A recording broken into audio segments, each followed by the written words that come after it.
To stop your Samsung Galaxy S24 Ultra from automatically rotating your home screen, you have to make sure that the auto rotate feature for home screen is turned off.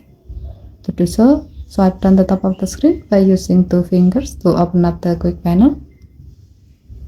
Long tap auto rotate button and then tap the blue on off switch next to home screen until the switch turns green to turn it off. Tap the button to save your selection. To see the result, go to your home screen and then hold your phone in landscape view like this.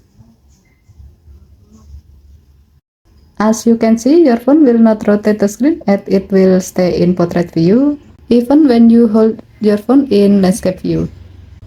Okay, thank you for watching. Please help to like and subscribe.